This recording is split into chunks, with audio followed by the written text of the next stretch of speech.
Muy buenas tardes, queridos estudiantes. Bienvenidos a la clase de Historia Universal, que hoy vamos a hablar acerca del socialismo y del movimiento obrero. ¿Correcto? Empezamos. Muy bien. Antes de hablar del socialismo, vamos a hablar de un hecho muy importante dentro de la historia universal. Este hecho que enmarca el nacimiento del socialismo es la primera revolución industrial. El momento donde la maquinaria reemplaza al hombre, en donde esta revolución industrial transformó de manera positiva la sociedad europea. Se industrializaron los procesos, se mejoraron la producción, ¿correcto? Pero también tuvo ciertas consecuencias negativas, específicamente a la clase trabajadora, que también se lo conoce como el proletariado. En esta primera revolución industrial, las primeras fábricas que comenzaban a ponerse, no existían las condiciones adecuadas y básicas y necesarias, fundamentales para poder desempeñar el trabajo. Los trabajaban tanto varones como mujeres en largas jornadas laborales, jornadas que duraban o sobrepasaban las 15 horas diarias. Los locales de trabajo eran insalubres. Los patrones no asumían ninguna responsabilidad caso un trabajador se cayera o sufriese un accidente.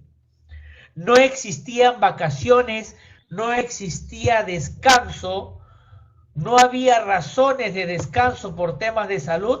Las mujeres, aún estando en avanzado estado de gestación, trabajaban en las minas de carbón. Todo ello trajo consigo esta primera revolución industrial. ¿Correcto? Entonces, también estaban prohibidos las huelgas, prohibidos los sindicatos. Todo ello trajo un descontento dentro de los trabajadores. Los salarios eran bajísimos para poder garantizar una vida digna de los trabajadores y sus familias. Estas condiciones de vida dieron o abrieron un gran abismo entre la burguesía capitalista y las masas proletarias. Ante ese descontento surgieron movimientos que trataban de buscar una mayor reivindicación de los derechos laborales. Estos movimientos que surgieron se llamó el movimiento socialista. El socialismo es una corriente o un pensamiento filosófico surgido a lo largo de la primera revolución industrial. Los socialistas consideraban que la propiedad privada, las fábricas, las tierras, las maquinarias, eran las causas de las desigualdades y la injusticia. Por esa razón, propone que dichos elementos deben ser de propiedad colectiva. ¿Qué significa?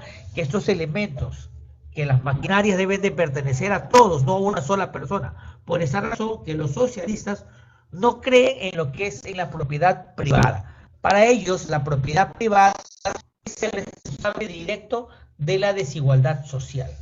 Entonces, uno, no hay propiedad privada. Dos, muchos de estos movimientos socialistas fueron herederos de la Ilustración, que buscaban un desarrollo pleno del trabajador. Por esa razón exigían que el trabajo se desarrolle en condiciones adecuadas. Condenaban la idea liberal de la revolución industrial y consideraron que esta revolución era la causa del egoísmo y del individualismo. Y planteaban un retorno a la búsqueda del bienestar común. Acusaban a los gobiernos de ser indiferentes ante la problemática de los trabajadores y recomendaban a los trabajadores que participen también en la política para orientar el Estado hacia una solución de injusticia. Entonces, el comunismo tenía todas esas ideas.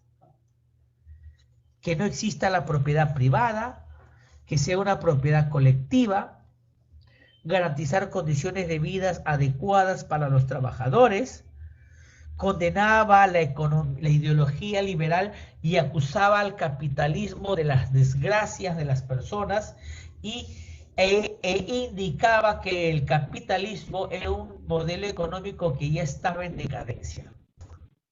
Profesor, ¿y cuál es la diferencia entre comunismo y socialismo? El socialismo es el movimiento filosófico que desencadena al comunismo, al común, a todo. O sea, primero se inicia con un socialista comunista, ¿correcto? O sea, ambos van de la mano. No es que existe el socialismo representa uno y el comunismo otro, no, ambos representan, porque el socialismo te lleva al comunismo. Muy bien, la propuesta del socialismo era propiedad social de los medios, que no exista la propiedad privada y que exista un reparto justo de las riquezas. Mejores condiciones laborales, búsqueda del bienestar común y una participación obrera en la política. Las ideas en un inicio tenían el objetivo claro de buscar la reivindicación de la clase trabajadora, del proletariado. ¿Correcto? Ese era el objetivo del socialismo, garantizar mejores condiciones a los trabajadores. Pero conforme pasó el tiempo, el socialismo fue adquiriendo su propia identidad, hasta el punto de que se dividen en dos grandes corrientes muy importantes, en el socialismo utópico y el socialismo científico. El socialismo utópico era un tipo de socialismo que se había iniciado en el círculo de intelectuales, en personas que buscaban el bienestar común de los trabajadores. Así como la independencia del Perú se inició en círculo de intelectuales, círculo de estudiosos, el socialismo surgió como un movimiento optimista que consideraba que el ser humano es esencialmente bueno y que por ello sería posible reformar la sociedad sin ningún tipo de sublevación o revuelta. Estos socialistas utópicos propusieron crear nuevas sociedades ideales en las que no existían explotadores ni explotados, donde compartían las obligaciones, vivían en armonía. ¿Correcto? En este tipo de socialismo utópico tenemos, por ejemplo, al conde de Saint-Simon, quien defendía una nueva sociedad, pero una sociedad encabezada por los sabios, por hombres inteligentes, una sociedad encabezada por hombres capaces que puedan dirigir la industria y puedan distribuir equitativamente los beneficios o los bienes entre todos. Mira, o sea, no estaban hablando de un socialismo que hay que hacer un salto al vacío, no.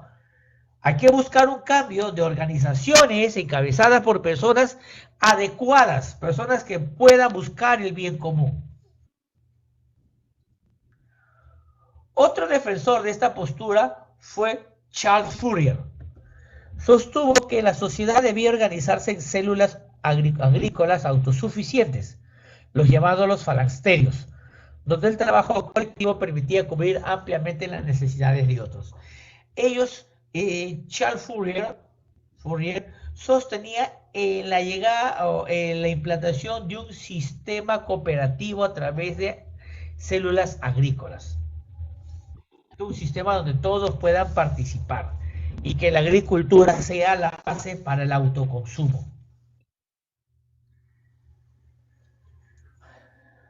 Robert Owen, un hombre de negocios británico, empresario, sostenía que si se mejoran las condiciones laborales de los trabajadores, estos podían elevar la producción y generar aún más riquezas.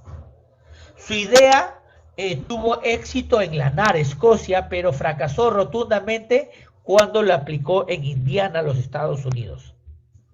¿Por qué? Porque recordamos que Estados Unidos estaba dividido en dos modelos. En ese entonces había una guerra civil entre los del norte y los del sur, entre los, en este caso, llamados, digamos, los industriales, que estaban en el lado norte, y en el sur los terratenientes, que tenían un sistema económico o motivaban o impulsaban un sistema económico arcaico a través de la esclavitud.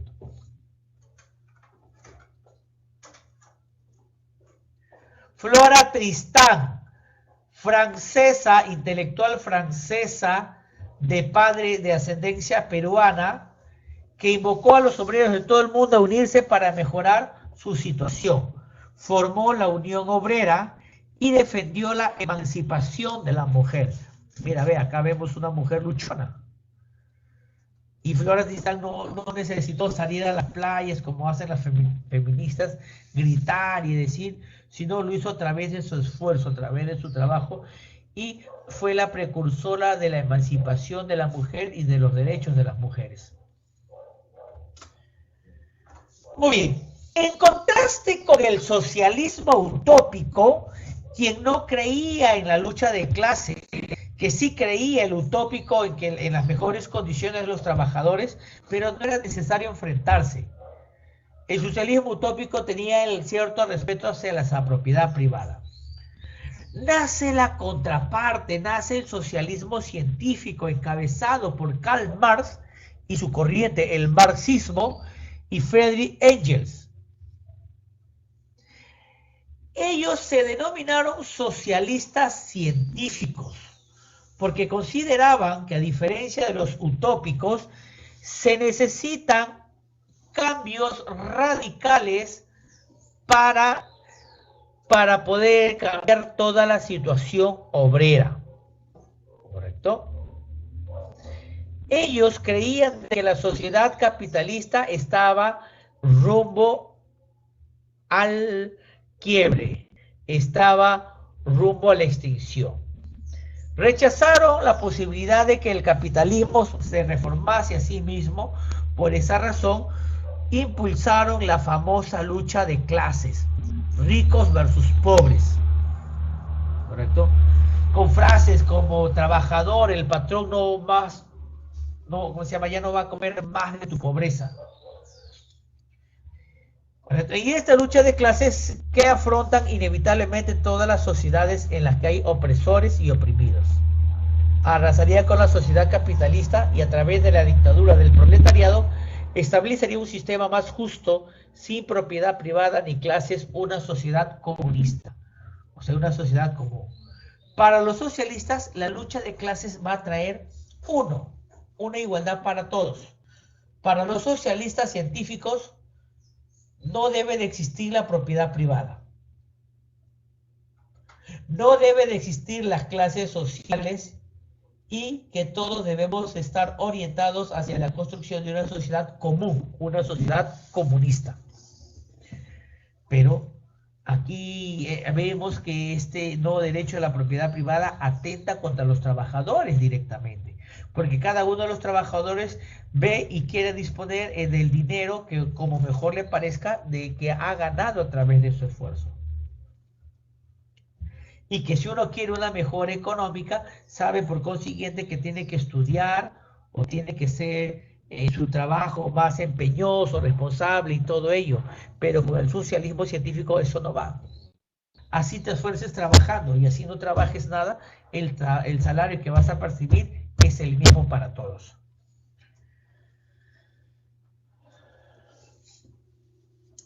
El pensamiento marxista fue llamado, explicó que el capital, a través del manifiesto comunista, ¿ya?, invocaba a todos los trabajadores, al proletariado, a que tomen conciencia de su situación y que se unan en contra del capitalismo.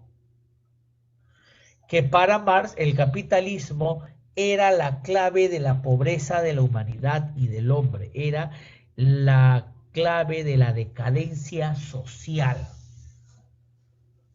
sostenía que la sociedad capitalista estaba a punto de hundirse.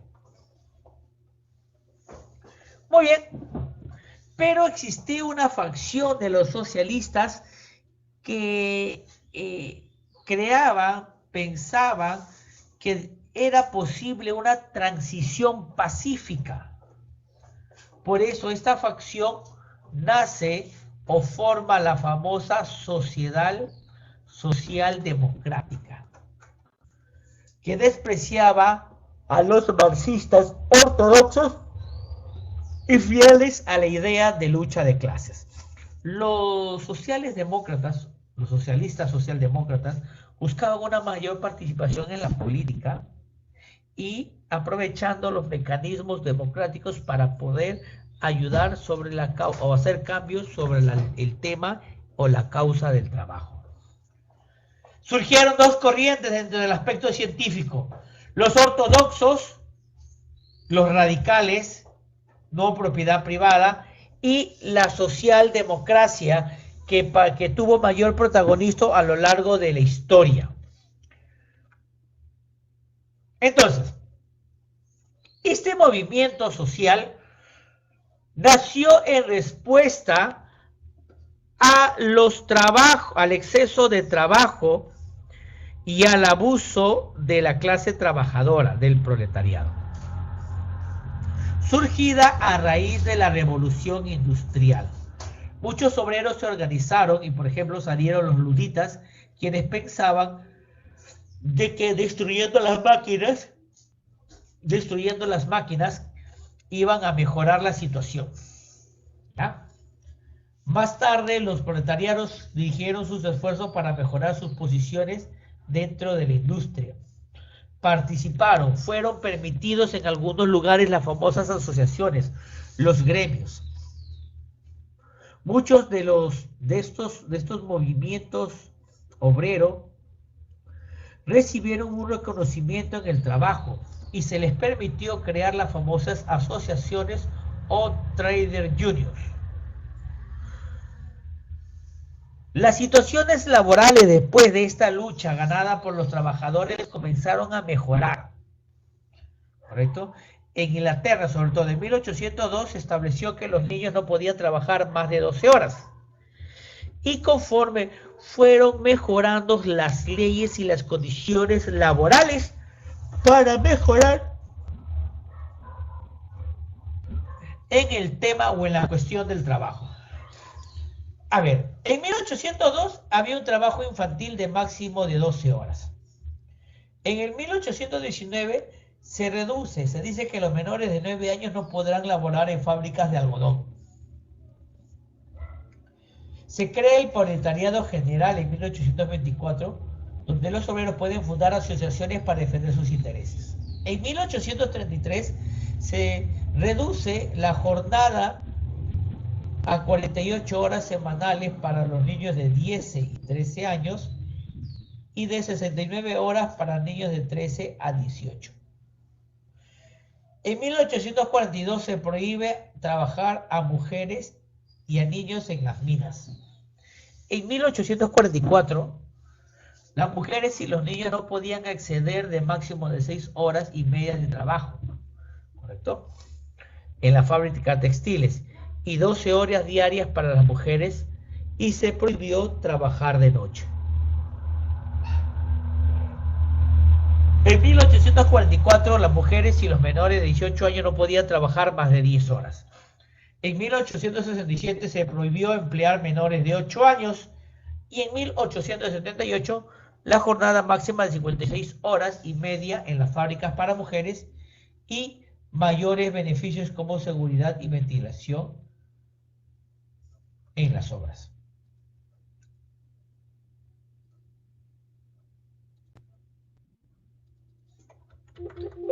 Entonces, como podemos ver, esas legislaciones fueron mejorando y este movimiento obrero no tan solo se quedó en Inglaterra, sino que se comenzó a expandir por todo el mundo hasta llegar a nuestro Perú.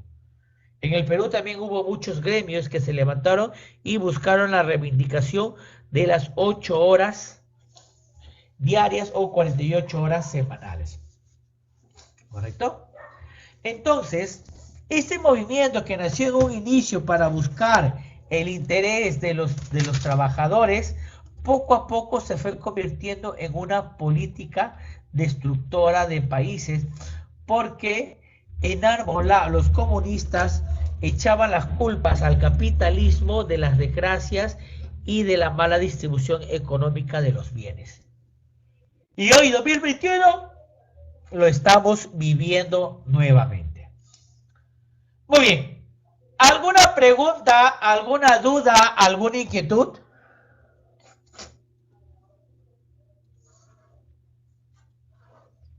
¿Preguntas?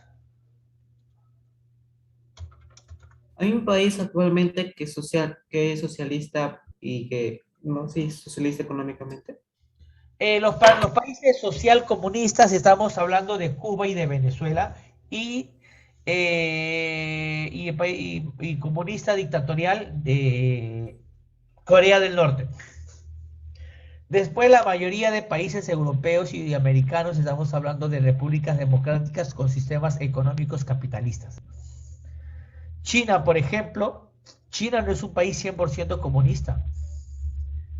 En China, lo que se practica el socialcomunismo o el comunismo solo se aplica en el aspecto político, a través de leyes que fomenten la integración y el bien común, o el castigo de autoridades que cometan actos de corrupción, porque su sistema económico es de libre mercado, es abierto, donde cualquier empresa puede ir a invertir. ¿Por qué crees tú que todas las empresas norteamericanas han dejado de producir en su país y han comenzado a producir en China? Y la mayoría de productos dice Made in China. ¿Y por qué otros países no se hacen económicamente? O sea, la mayoría de países tiene ese tipo de economía, de libre mercado, economía capitalista. La mayoría de países europeos son de libre mercado. Social, lo que se llama los sociales demócratas, correcto, pero están orientados en otros aspectos y no en lapidar una economía como sucede en América Latina. En América Latina todavía sigue arraigado y resentido el comunismo científico que busca una gran revolución de clases, ricos versus pobres.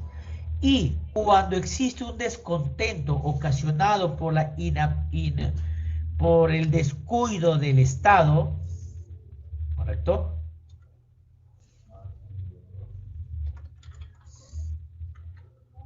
Cuando existe una inoperatividad del Estado, muchas personas están descontentas y buscan cambios, pero a veces hay un refrán que dice que la cura sale más cara que la enfermedad, y a veces optan por cambios radicales que perjudican enormemente el desarrollo de un país.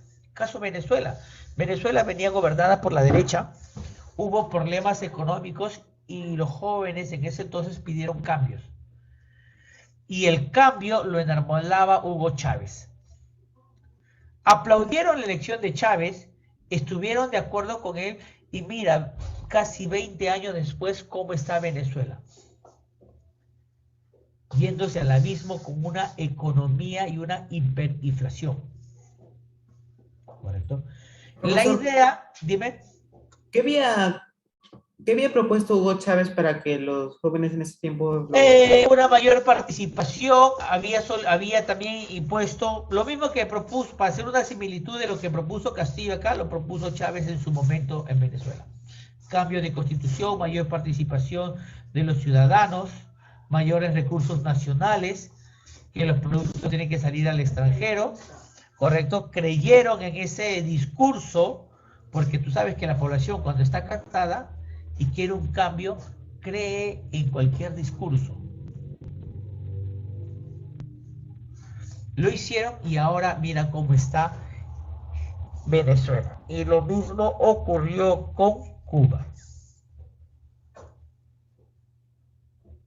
¿Correcto? Lo que busca el socialismo científico sobre todo, es destruir al capitalismo de una u otra forma e instaurar una sociedad llamada más justa, una sociedad más solidaria. donde no existan clases sociales y donde todos los trabajadores perciban el mismo ingreso, sin importar si trabajas o no. Muy chicos, ¿alguna pregunta más? Bueno, entonces nos quedamos acá. Vamos a salir unos 10 minutos antes para que puedan descansar un ratito, porque ya los veo algunas caritas cansadas, ¿correcto? Y ya nos volvemos a reencontrar el día martes. Y recuerda que a partir del día jueves comenzamos con nuestra hora de tutoría de 2. Lo haremos de 2 a 2 y media. Si ingresan todos puntuales, 2 y media acabamos. ¿Ya? Muy bien, chicos, nos vemos. Cuídate, te mando un gran y fuerte abrazo a la distancia. Pórtate bien. Chau, chau. Descansen. Buen fin de semana.